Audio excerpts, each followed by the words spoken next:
अस्सलाम वालेकुम नाज़रीन, सरापर कदार से मुखातिब है। दो तीन अहम खबरें आपके सामने रख देते हैं, लेकिन बड़ी खबर यह है कि एक अवामी रैला, एक अवामी सैलाब है, हजारों की तादाद में लोग हैं जो इस्लामाबाद से टकराने वाला है, पंजाब के अंदर शामिल हो गए और ये बलोचिस्तान से लोग आ रहे हैं। बलोचिस्तान के अंदर 24 साल बालाज बलोच ने पूरे सूबे को हिलाकर रख दिया है। इस नौजवान की क्या कहानी है, ये इस्लामाबाद की तरफ क्यों आ रहे हैं? पाकिस्तान का मीडिया इसके ऊपर खामोश है, लेकिन कुछ मीडिया बोलने पर मजबूर हुआ है।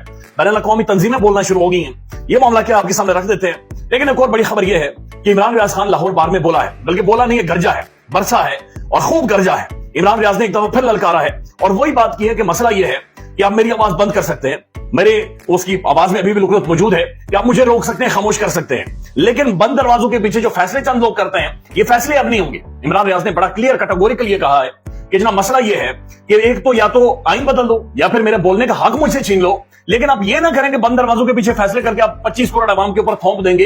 ये अवाम जानवर नहीं है, ये भेड़ बकरियां नहीं है। इमरान रियाज की तकरीर का जो अहम तरीन हिस्सा है वो भी आपके सामने रखेंगे, लेकिन उससे पहले पाकिस्तान में गुज़श्ता रात भी 3 से 4 लोग उठाए गए।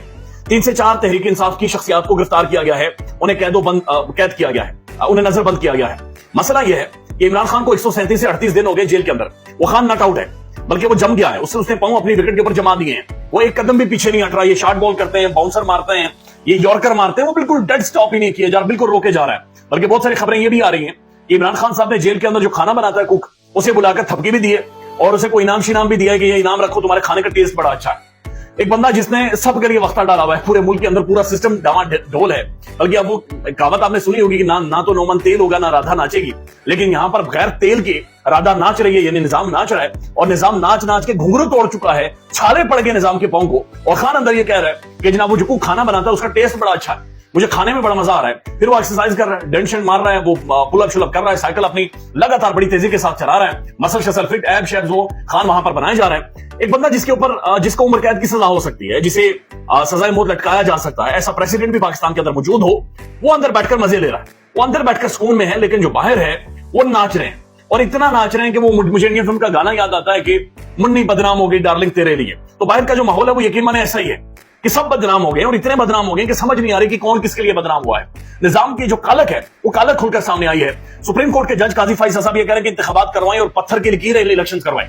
दूसरी तरफ हो ये रहा है कि जब से इलेक्शन की तारीख की अनाउंसमेंट हुई है, तमाम डीसीज ने अहकाम जारी कर दिए कि तहरीक इंसाफ के लोगों को नजरबंद करें। पुलिस जाती है, रात को 10-12 लोग जाते हैं, छापे मारते हैं, लोगों को उठाकर बंद कर लेते हैं, 30 दिनों के लिए नजरबंद कर देते, बहुत सारों को कैद कर देते हैं और वो पता नहीं कब मंजर आम पर आएंगे। बहुत सारे लोग हैं, उनके ऊपर प्रेशर डाला जा रहा है और वो कह रहे हैं कि हमने कागजात नामजदगी नहीं जमा करवाने। लेकिन एक दूसरी तरफ खेत मौजूद है नौजवानों की जो कागजात नामजदगी धड़ाधड़ जमा करवा रहे हैं। यानी मैं देख रहा था कि जो इमरान खान साहब के भांजे हसन न्याजी, बैरिस्टर हसन न्याजी, 9 मई के मामले में वो भी गिरफ्तार है, उन्होंने भी कागजात नामजदगी जमा करवाना है। सनम जावेद भी जमा करवा रही हैं। तो पूरे पाकिस्तान से एक नई क़यादत, एक नौजवान पॉलिटिशियंस आपको आते हुए नजर आएंगे। यानी 2024 के इंतखाबात के बाद पाकिस्तान के अंदर जो पॉलिटिशियंस हैं उनके चेहरे बदलेंगे, नई सोच आएगी, नए लोग आएंगे, नौजवान है पॉलिटिक्स के अंदर, एक नौजवान चेहरा इस सारे क्राइसिस में अब पॉलिटिक्स के अंदर शामिल हो रहा है। तहरीक इंसाफ की स्ट्रेटेजी ये है कि एक एक हल्के में 22-22 बंदे खड़े करेंगे। यानी इतने कवरिंग कैंडिडेट होंगे, इतने कवरिंग कैंडिडेट होंगे कि ये रेडे मार मार के बंदे उठा उठाकर थक जाएंगे। यानी एक बंदा नहीं होगा दूसरा नहीं होगा तीसरा नहीं होगा चौथा।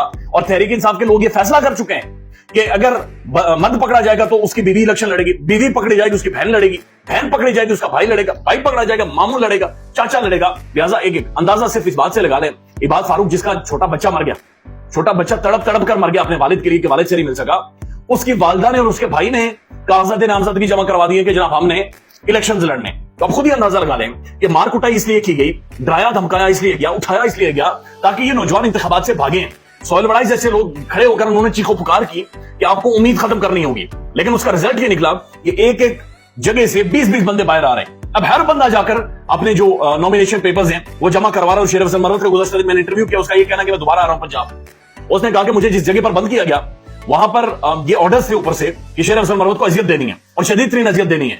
शेर अफजल मरवत ये कहता है 5 दिन गुजारने के बाद जब आखिर में उन्होंने पूछा कि माजरत आपको कोई तकलीफ हुई होगी, तो मरवत कहता है मैंने उन्हें कहा कि बड़ो मैं यहाँ पे 5 साल गुजार सकता हूँ, पहले तो मसला ही कोई नहीं था, ये तो कुछ भी नहीं था, मुझे जमीन पर लिटाना, मुझे चादर ना देना, कंबल ना देना, मैं डायबिटिक को मुझे गोलियां ना देना, रोटी ना देना, बल्कि मैं जब फीकी चाय मांगू तो मुझे मीठी चाय देना, मसला ही कोई नहीं है।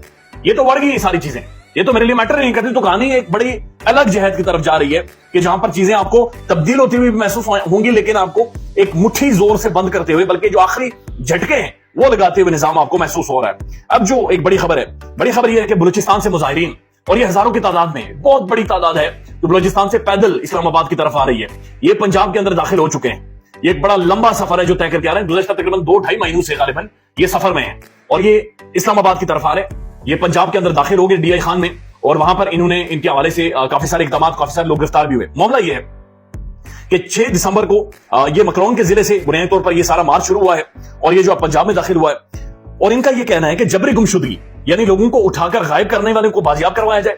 جس طرح عمران ریاض خان صاحب نے بھی کہا کہ زبردستی اٹھا کر غائب کر دینا مسئلے کا حل نہیں, یہ ظلم ہے, یہ زیادتی ہے, انہیں عدالتوں میں پیش کریں. اور دوسرا وہ کہہ رہے ہیں کہ ماورائے عدالت قتل, یعنی ہمارے نوجوانوں کو اٹھا کر لے کر جایا جاتا ہے اور مار دیا جاتا ہے. یہ کیا ظلم ہے کہ 24 سالہ بالاج, ایک بڑا خوبصورت نوجوان بالاج بلوچ, اسے اٹھایا گیا اور اس کے بعد مار دیا گیا. کسی عدالت میں وہ بندہ پیش نہیں ہوا, کوئی سزا نہیں ہوئی, لیکن اسے گولی مار دی گئی ہے. یہ سارا معاملہ یہ ہے کہ جو بالاج بلوچ ہے اس کی فیملی یہ کہہ رہی ہے کہ 23 نومبر میں سی ٹی ڈی جو کاؤنٹر ٹیررزم ڈپارٹمنٹ ہے ان کے مقابلے میں 4 لوگ مارے گئے جن میں بالاج بلوچ بھی شامل تھا. 24 سالہ بالاج بلوچ بنیادی طور پر ان کی فیملی یہ کہہ رہی ہے کہ 29 اکتوبر کو سی ٹی ڈی والے ہمارے گھر آئے رات کی تاریکی میں, انہوں نے زبردستی بالاج بلوچ کو اٹھایا اور اٹھا کر لے کر گئے. پھر وہ کہتے ہیں کہ 20 نومبر کو اس کے اوپر دہشت گردی کی FIR درج ہوتی ہے, یعنی 20 نومبر تک وہ بندہ غائب رہا. تقریباً آپ کہہ سکتے ہیں کہ 15 سے 20 دن اس بچے کو, اس نوجوان کو غائب رکھا گیا. پھر 20 نومبر کو FIR ہوتی ہے اور پھر 21 نومبر کو اسے عدالت میں پیش کیا جاتا ہے. 21 نومبر کو بالاج بلوچ کو عدالت میں پیش کیا گیا. عدالت نے سی ٹی ڈی کو یعنی کہ کاؤنٹر ٹیررزم ڈپارٹمنٹ کو 10 دنوں کے لیے بالاج دیا کہ آپ اسے اس کا فزیکل ریمانڈ کریں, یعنی کہ ریاست کی کسٹڈی میں بالاج آ گیا. عدالت میں پیش ہو گیا تو ریاست کی کسٹڈی میں آ گیا. اب 10 دنوں کے لیے جو ہی ریمانڈ میں دیا جاتا ہے, اگلے دن بالاج کی لاش ملتی ہے. یعنی سی ٹی ڈی والوں نے, ان کا یہ کہنا ہے کہ بالاج نے کچھ دہشت گردوں کی نشاندہی کی, ہم لوگ وہاں پر گئے, دہشت گردوں نے گولیاں چلائی اور بالاج کو لگی. بالاج کی فیملی یہ کہہ رہی ہے کہ نہیں, سی ٹی ڈی والوں نے اسے مارا ہے, اس نوجوان کو مار دیا ہے. اب یہ بڑا خوفناک امر ہے اور وہ سارے لوگ اسلام آباد کی طرف آ رہے ہیں. اس کے اوپر ایمنسٹی انٹرنیشنل بولا ہے, ہیومن رائٹ کاؤنسل بولا ہے پاکستان, اور بین الاقوامی تنظیمیں بولنا شروع ہوئی کہ ان لوگوں کو آنے دیں, ان لوگوں کو بولنے دیں, انہیں بات کرنے دیں. جبری گمشدگی کسی بھی طور پر پالیسی نہیں ہوتی. جبری گمشدگی ظلم ہے, یہ ظلم کی انتہا ہے. عمران ریاض خان یہ کہہ چکا ہے کہ میں ماضی میں اگر کوئی تھوڑا سا بھی میرا آرگومنٹ اس حوالے سے گیا ہے تو میری پرسپشن غلط تھی, چونکہ جبری گمشدگی سے آپ کچھ بھی حل نہیں کر سکتے, کسی بھی چیز کو ختم نہیں کر سکتے. یہ ایک بات, یہ بلوچستان سے جو قافلہ آ رہا ہے یہ کر رہا ہے کہ جناب ہمارے نوجوان اٹھائے جا رہے ہیں, ہمارے نوجوان غائب ہو رہے ہیں, معاملہ کیا ہے؟ اب بلوچستان ایک اہم ترین جگہ ہے, ایک اہم ترین ایک حساس علاقہ ہے, سینسیٹیو علاقہ ہے. وہاں پر اوبیسلی جو بزدل دشمن ہیں, ہمارے پڑوسی دشمن ہیں, ان کی بھی نظریں ہیں.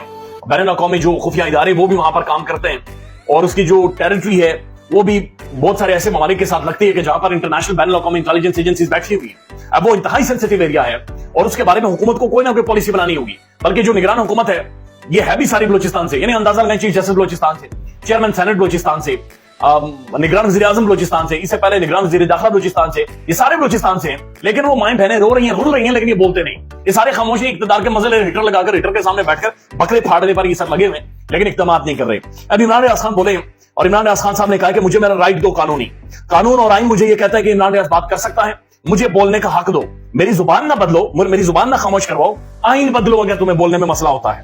عمران ریاض کہتا ہے کہ سوچ نہیں بدلے گی زبان بند کرنے سے, تم میری زبان بند کر دو گے, میں پھر بولوں گا, میں پھر اسی سوچ کے ساتھ آؤں گا اور پہلے سے مضبوط ہو کر آؤں گا. آج بھی موقع ہے, میرے ملک کا فیصلہ میرے ملک کے لوگ کریں گے. 25 کروڑ کا فیصلہ بند کمروں میں بیٹھے چند لوگ نہیں کر سکتے. وہ کروڑوں پاکستانیوں کا حق ہے کہ وہ خود فیصلہ کریں, وہ خود فیصلہ کریں گے حکومت کس نے بنانی ہے, کس نے نہیں بنانی. ایسا نہیں ہو سکتا کہ ایک حکومت گرا دیں, ملک کے اندر کیاؤس برپا کر دیں, سیاسی عدم استحکام پیدا کر دیں, اکانومی کولیپس ہو جائے, یعنی تباہی نکل جائے عام بندوں کی. اور یہ تجربات 75 سالوں سے جاری ہیں. کبھی میاں نواز شریف جاتا ہے, کبھی خان جاتا ہے, کبھی زرداری جاتا ہے, کبھی یوسف رضا گیلانی جاتا ہے. اس سے عوام کی تباہی نکلتی ہے, باقی کسی کی نہیں نکلتی. عمران ریاض کہتے ہیں کہ بند کمروں میں فیصلہ اب نہیں مانیں گے, ہر تجربہ تم کر چکے ہو, بس صرف ایک تجربہ باقی ہے اور وہ رول آف لا اور آئین کا تجربہ ہے. میں نہیں بولوں گا تو کوئی اور بولے گا, تمہیں یہ آواز سننی پڑے گی, کیونکہ ہر دفعہ آواز آتی رہے گی کہ بند دروازوں کے پیچھے فیصلے نہیں مانے جائیں گے. اللہ تعالیٰ پاکستان کا حامی و ناصر. خیال رکھیے گا, اللہ حافظ.